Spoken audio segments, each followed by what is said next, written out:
Hello everyone, welcome back, and in this tutorial we'll be talking about the anatomy of muscles of hand.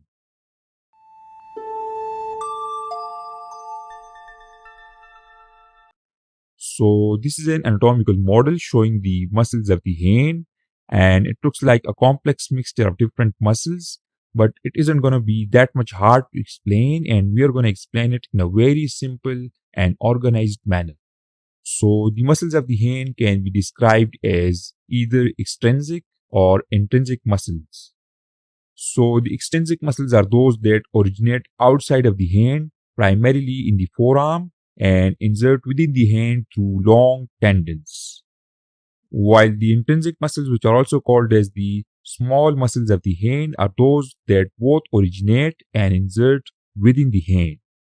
So you may know that we have already discussed the extrinsic muscles of the hand in our tutorials of muscles of anterior and posterior forearm. So we are not going to discuss those muscles again, and we will be discussing only the intrinsic muscles of the hand in this tutorial.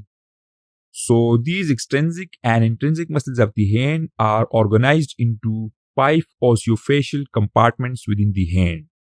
And in order to make you understand those compartments, I would cover up this model with superficial coverings. Okay, so as I said, there are 5 osseofacial compartments within the hand. So 4 out of these 5 compartments are located in the palmar aspect of the hand.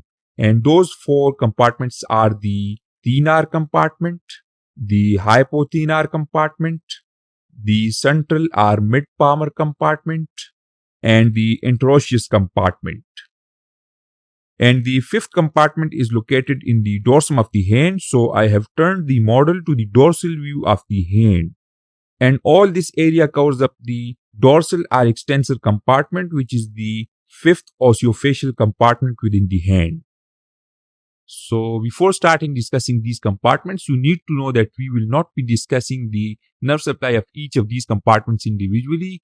Rather, we will be discussing the nerve supply of all of these compartments together at the end of our tutorial when we are done with the origins, insertions, and actions of the muscles of these compartments. So starting off with the muscles of the thenar compartment or the thenar eminence, which are these muscles lying over the thumb.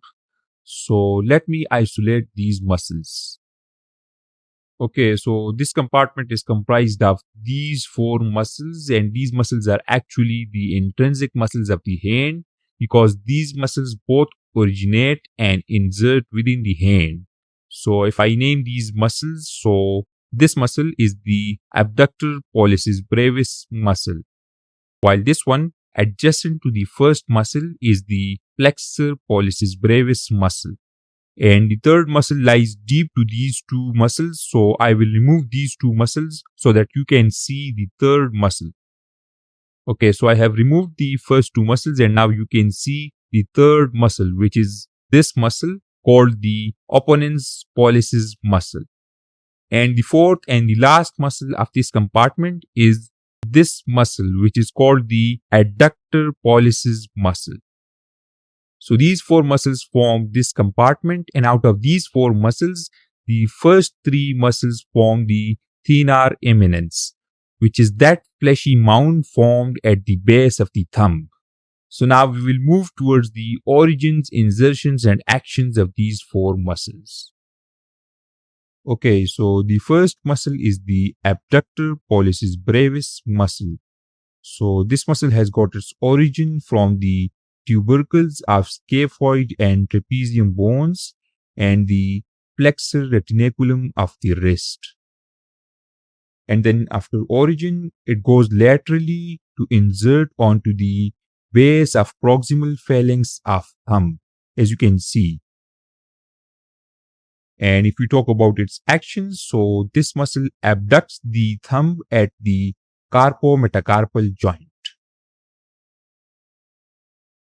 So the next muscle is the flexor pollicis brevis muscle, and this muscle has got its origin from the tubercle of trapezium bone, the palmar aspects of trapezoid and capitate bones, and the flexor retinaculum of the wrist.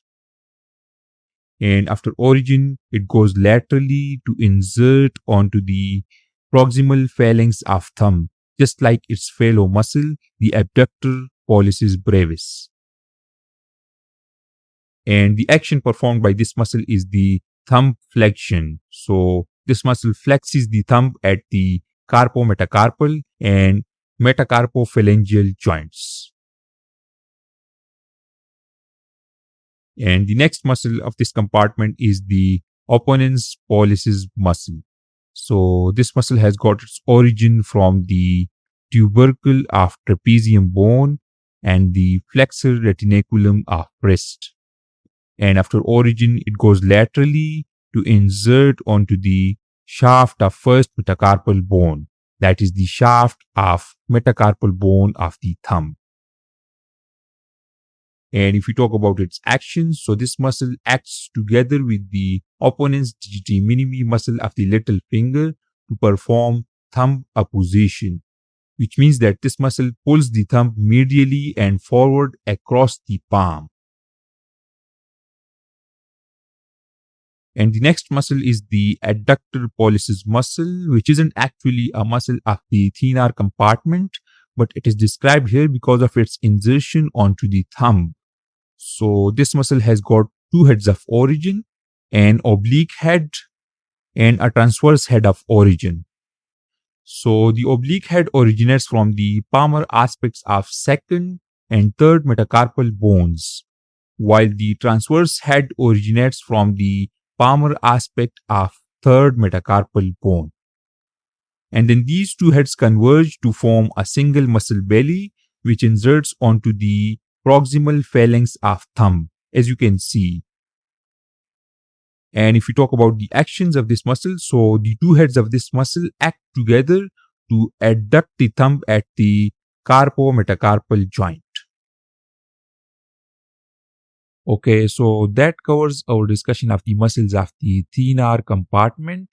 And now we will move towards our discussion of the muscles of hypothenar eminence, which is this fleshy mound over the little finger. And these muscles are also called as the short muscles of the little finger. So in order to discuss the origins, insertions and actions of these muscles, let's isolate these muscles.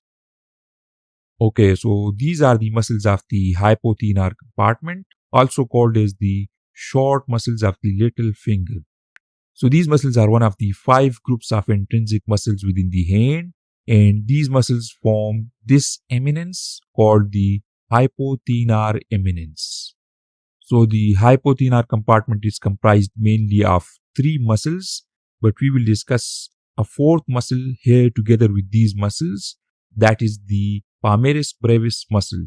And we will discuss this muscle here together with these muscles due to its relatively similar origin and insertion area to these muscles. So the first muscle that we will discuss in this compartment is the palmaris brevis muscle. And the other 3 muscles lie deep to this muscle, so we will remove this muscle. Okay, so the second muscle that we will discuss in this compartment is the adductor digiti minimi muscle.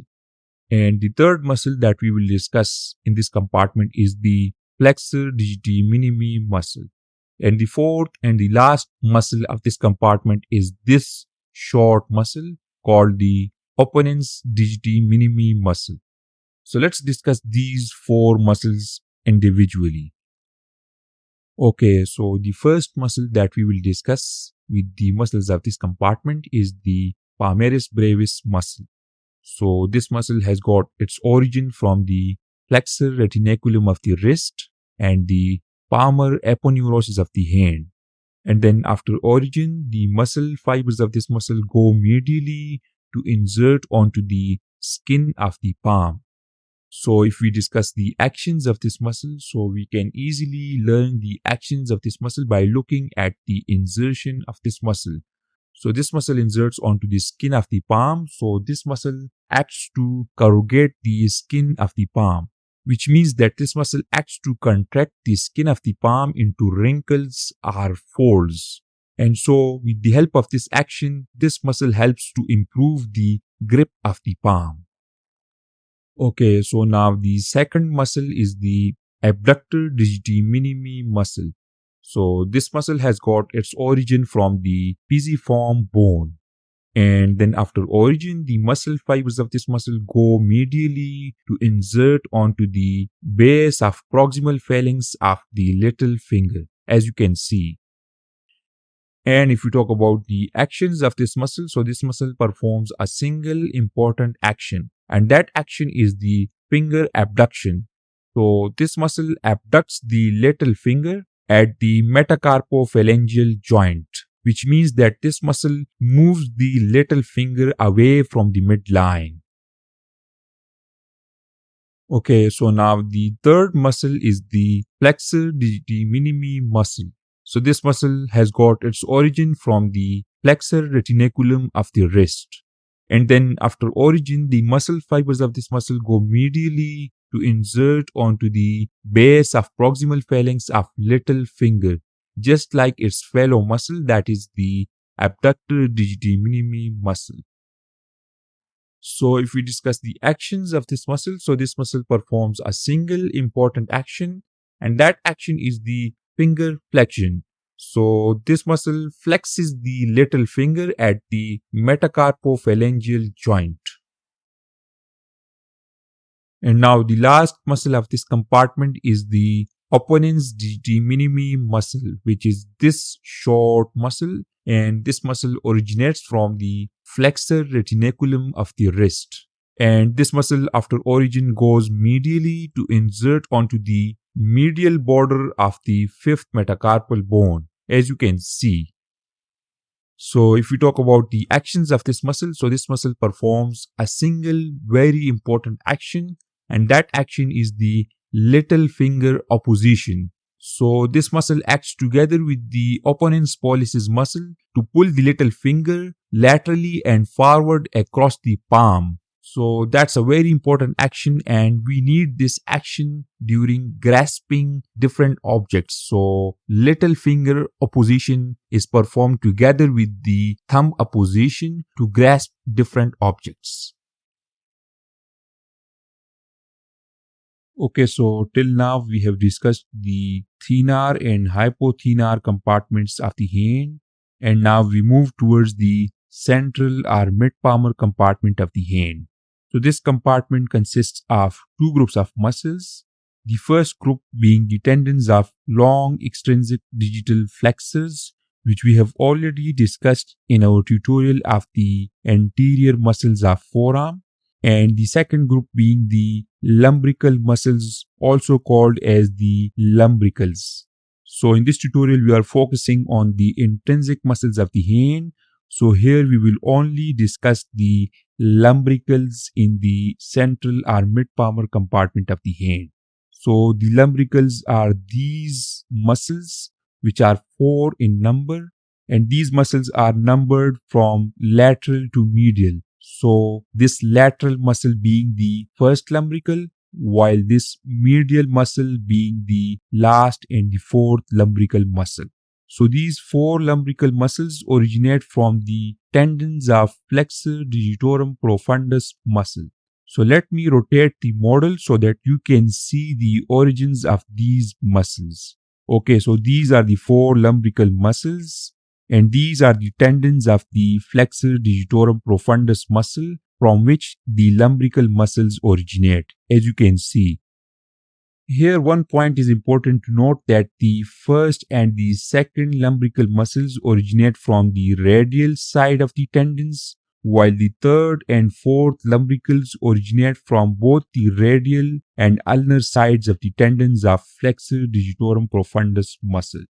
Okay, so now we know about the origin of the lumbrical muscles, that these 4 lumbricals originate from the tendons of the flexor digitorum profundus muscle. And then after origin, these muscles run inferiorly to insert onto the extensor expansion of medial 4 fingers. So this structure highlighted in green is the extensor expansion of the digits, which is a complex aponeurotic extension of the extensor tendons that form as the tendons pass over the dorsal aspect of the digits. Okay, so moving on to the actions of the lumbrical muscles. So in discussing the actions of these muscles, we need to focus on three important points. The first point is that these muscles act on the medial four fingers and they don't have any action on the thumb. The second point is that these muscles flex the metacarpophalangeal joints of the medial four fingers. And the third point is that these muscles extend the interphalangeal joints of the medial four fingers. So the lumbrical muscles act to flex the metacarpophalangeal joints and extend the interphalangeal joints of the medial four fingers.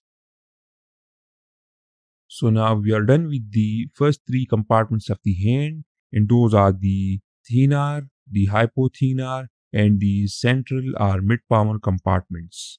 And now we move towards the fourth compartment of the hand, and that's the interosseous compartment. So the interosseous compartment consists of two subgroups of muscles. The first group being the palmar interossei or the palmar interosseous muscles, and the second subgroup being the dorsal interossei, also called as the dorsal interosseous muscles. So first we discuss the palmar interosseous muscles. So the palmar interosseous muscles are one of two subgroups of the interossei muscles of the hand. In most individuals, there are three palmar interosseous muscles in the hand, and from lateral to medial, they are numbered 1 to 3. However, in some individuals, a fourth palmar interosseous muscle may be present along the thumb, which is not shown in this model. So this model is only showing three palmar interosseous muscles. So if we talk about the origin of these muscles, so the first palmar interosseous muscle of the thumb, if present, arises from the base of first metacarpal bone, while the remaining three palmar interossei muscles arise from the anterior surfaces of shafts of second, fourth, and fifth metacarpal bones. And then after arising from metacarpal bones, these muscles run inferiorly to insert onto the proximal phalanges of thumb, index, ring, and little fingers, and dorsal extensor expansions of each of these fingers. So if we talk about the actions of the palmar interosseous muscles, so these muscles perform two important actions. So these muscles perform their first action through their insertion onto the inner sides of the proximal phalanges of fingers. So by acting on the inner sides of the proximal phalanges of these fingers, these muscles draw these fingers towards the midline. So the palmar interosseous muscles adduct these fingers towards the center of the middle finger. And these muscles perform their second action by acting on the metacarpophalangeal and interphalangeal joints of these fingers. So the palmar interosseous muscles flex the metacarpophalangeal joints and extend the interphalangeal joints of these fingers. So having discussed the palmar interosseous muscles, now let's move towards the dorsal interosseous muscles. So this model is showing both the palmar and dorsal interossei. So we remove the palmar interosseous muscles and rotate the model towards the dorsal view so that we can easily discuss the dorsal interosseous muscles.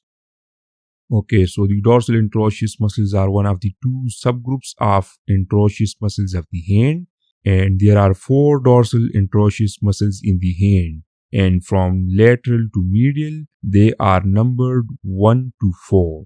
So if we talk about the origins of these muscles, so these four dorsal interosseous muscles originate from the contiguous sides of shafts of metacarpal bones, which means that first dorsal interosseous muscle originates from the medial side of the first and lateral side of the second metacarpal bones, and the second dorsal interosseous muscle originates from the medial side of the second and lateral side of the third metacarpal bones, and the third dorsal interosseous muscle originates from the medial side of the third and lateral side of the fourth metacarpal bones. while the fourth and the last dorsal interosseous muscle originates from the medial side of the fourth and lateral side of the fifth metacarpal bones.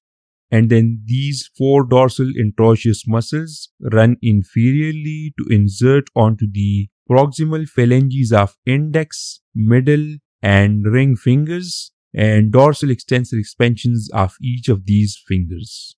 So the first dorsal interosseous muscle inserts onto the proximal phalanx of index finger. The second and third dorsal interossei muscles both insert onto the proximal phalanx of middle finger, while the fourth dorsal interosseous muscle inserts onto the proximal phalanx of ring finger. So if we talk about the actions of the dorsal interosseous muscles, so these muscles perform two important actions. The first action is that through their insertion onto the outer sides of the proximal phalanges of these fingers, the dorsal interossei muscles draw these fingers away from the midline. So these muscles abduct these fingers from the center of the third or the middle finger. So we have a mnemonic through which we can memorize the first action of the palmar and dorsal interossei. So for the palmar interosseous muscles, we have the mnemonic PAD, P-A-D. So the letter P is for the palmar interosseous muscles and AD means adduction. So the palmar interosseous muscles adduct the fingers, and for the dorsal interossei muscles, we have the mnemonic DAB, D-A-B. So in this mnemonic, the letter D is for the dorsal interossei muscles and AB is for abduction. So the dorsal interosseous muscles abduct the fingers away from the midline. So through this mnemonic, it becomes a bit easy for us to memorize the first action of the palmar and dorsal interosseous muscles. And the second action of the dorsal interosseous muscles is the same as the palmar interosseous muscles. So these muscles flex the metacarpophalangeal joints and extend the interphalangeal joints of the fingers. Okay, so till now we talked about 4 compartments of the hand, and those compartments are the Thenar Compartment, the Hypothenar Compartment, the central or mid-palmar compartment, and the Interosseous Compartment. So if you can recall our discussion at the beginning of this tutorial, we talked about a 5th compartment within the hand, and that compartment is the dorsal or extensor compartment. So the dorsal or extensor compartment of the hand consists of tendons of long digital extensors, and we have already talked about the tendons of long digital extensors in our tutorial of the muscles of posterior compartment of forearm. So here we're not going to discuss those muscles again.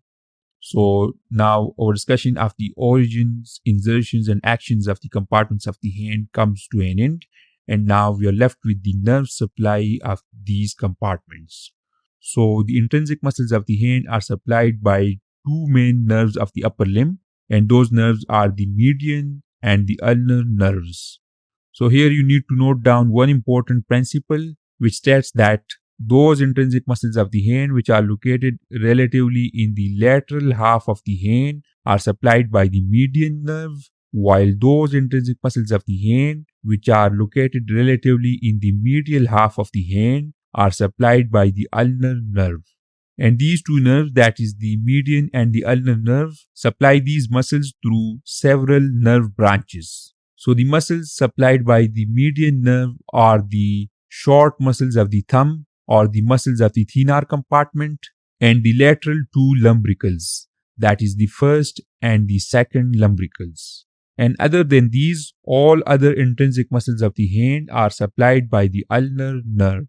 So the muscles supplied by the ulnar nerve are the short muscles of little finger or the muscles of the hypothenar compartment, the palmaris brevis muscle, the adductor pollicis muscle, the third and the fourth lumbricals or the medial 2 lumbricals, and all the interosseous muscles, that is both the palmar and dorsal interosseous muscles. So now let's look at the nerve branches which come out of these 2 main nerves to supply these intrinsic muscles of the hand. Okay, so this model is showing all the intrinsic muscles of the hand and the nerve branches which come out of median and ulnar nerves which supply these intrinsic muscles. So this nerve is the median nerve while this nerve is the ulnar nerve, and these ulnar and median nerves then cross the wrist joint and into the hand, and in the hand these nerves give out different nerve branches which supply the intrinsic muscles of the hand. So, as we studied earlier, that the muscles of thenar eminence are supplied by the median nerve.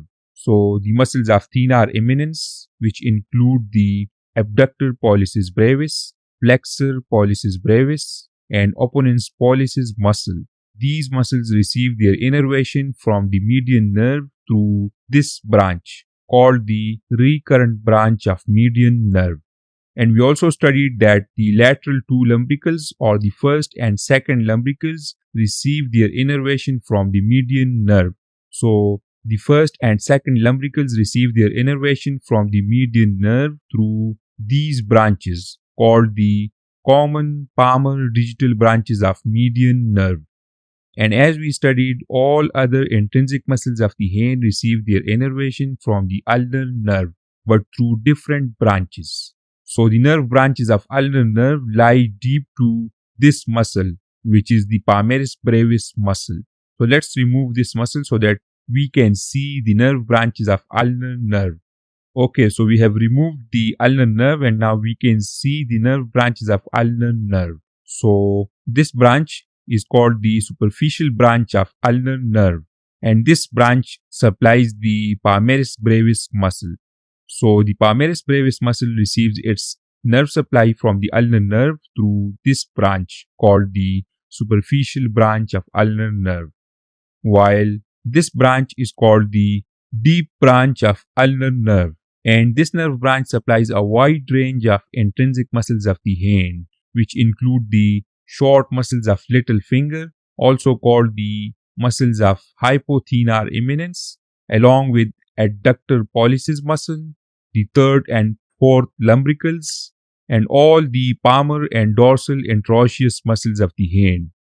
So the short muscles of little finger, which include the abductor digiti minimi, flexor digiti minimi, and opponens digiti minimi, receive their innervation from the ulnar nerve through this branch called the deep branch of ulnar nerve. So now we are only left with the arterial supply of the muscles of the hand. So here we will only have an overview of the arterial supply of the intrinsic muscles of the hand, and we will not go into detail of all the arterial branches within the hand, which we will discuss in our tutorials of the vasculature of the upper limb. So in our tutorials of the muscles of forearm, we studied that there are two main arteries which were supplying the muscles of forearm, and those arteries are the radial artery and the ulnar artery. And these two arteries then continue down inferiorly to enter the wrist joint, and after crossing the wrist joint, these arteries enter the hand, and at the proximal aspect of the hand, these arteries give out different arterial branches which then supply the muscles of the hand.